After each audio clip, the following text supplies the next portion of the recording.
She walked onto Philippe Chatrier to face her doubles partner, her closest friend on tour, one of the most dangerous 18-year-olds in women's tennis. And for an hour and 40 minutes, that friendship meant nothing, because the red clay of Roland Garros doesn't care who you love off the court. This is the Eala story nobody wanted to write, but the scoreline forces us to. Iva Jovic, world number 17, beat Eala 6-4, 6-2 in the first round. It was a tough one. And if you only look at that line, you'll miss almost everything that actually happened between those baselines. So let's slow it down, because clay never lies, and neither will we. Eala came into Paris carrying a rough relationship with the surface. Before this match, her clay record for the season sat at 4 wins and 6 losses. That number isn't about talent.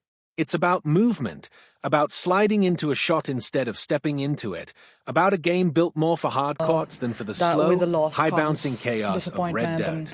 And from the very first game, you could see exactly why. Eala actually opened the match on the front foot.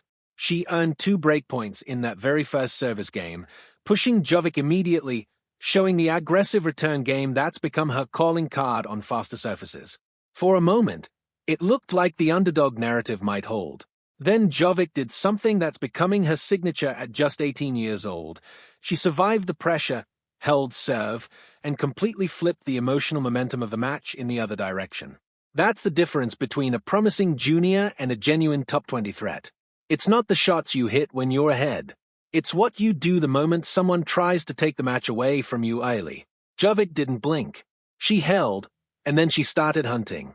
What followed was brutal in its efficiency. Jovic broke Eala's serve in the 4th game, then again in the 6th, building a lead that ballooned to 5 games to 1. Watch the footage back and you'll notice the pattern immediately. Jovic's return positioning crept forward on Eala's second serve, daring her to go bigger, and every time Eala tried to match that aggression, the ball sailed just long or caught the tape. That's clay exposing a hard-court instinct in real time. But here's where you have to give Eala her due, because this wasn't a rollover. Down 1-5, most players mentally check out of a set. Eala didn't. She broke back, then broke back again. Suddenly, the set that looked like a formality was 4-5, and Philippe Chatrier had a genuine contest on its hands. If you've followed Eala's career, you know this is exactly her pattern. She rarely goes quietly, and her fight from distress is often more compelling than her play when she's ahead. It wasn't enough. Jovic reasserted control in the 10th game, closed out the set 6-4, and in doing so, delivered the first real gut check of the match. Because in best-of-3 tennis on clay, losing a set you nearly stole is often more damaging than losing one you were never in. The physical cost of that comeback attempt, the emotional swing of clawing back and still falling short, that tends to echo into set 2. And it did. Eala actually opened the second set well, holding to take a 1-love lead. For a flicker, there was hope again. Then Jovic won the next 2 games, Eala answered with 1 more, and from 2-2 onward, Jovic simply took over. 4 straight games to close it out. No more comebacks. No more magic. Just a teenager who was, on this particular day, on this particular surface, the better tennis player. Let's talk numbers for a second, because they tell a story the scoreline alone doesn't. Jovic dominated on the return, winning the clear majority of points when Eala's second serve came into play. That single stat explains almost the entire match. When Eala couldn't hold serve comfortably, she was constantly playing from behind in games, constantly having to defend breakpoints instead of applying pressure herself. On clay, where rallies extend and errors compound, that kind of pressure snowballs fast.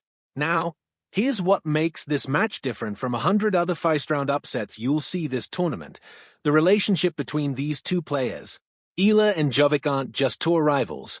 They are former doubles partners. They are close friends. In the days leading into Roland Garros, they were spotted practicing together, spending time in Paris alongside other young players on tour. And after the match, there was no cold handshake, no forced smile.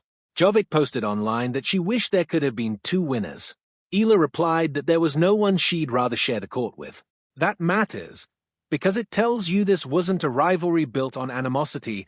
It was 2 friends who happened to be standing on opposite sides of the net, and only one of them was walking away with a second-round match. That's the strange cruelty of professional tennis. Friendship doesn't get you a bracket adjustment. It doesn't soften a cross-court forehand. The scoreboard doesn't know who you had dinner with the night before. For Jovic, this result cements something that's been building for a while. At 18, she's already through to a rematch with fellow American Emma Navarro, and her ranking inside the top 20 suggests this isn't a fluke run. It's a young player figuring out how to close matches against more experienced opponents. Her return game, her composure under early pressure, her ability to shut the door once she opens it. These are not junior tour habits. These are habits of someone building a real career at the top of the sport. For Eala, the disappointment is real, but the story isn't finished. Her singles run in Paris is over for a second straight year at the first hurdle, but she still has doubles ahead, partnering with Victoria Mboko against a tough opening matchup. And honestly, if you strip away the result, there were signs of real progress here. The early breakpoints, the fight back from 1 to 5, the composure to hold serve to open the second set. Those aren't the habits of a player collapsing under pressure. Those are the habits of a player who's close, but not quite there yet on this particular surface. Clay is unforgiving because it doesn't reward potential. It rewards footwork, patience, and the willingness to grind out ugly points instead of hunting for a highlight. On this day, one friend had more of that than the other. That's not a tragedy. That's just tennis.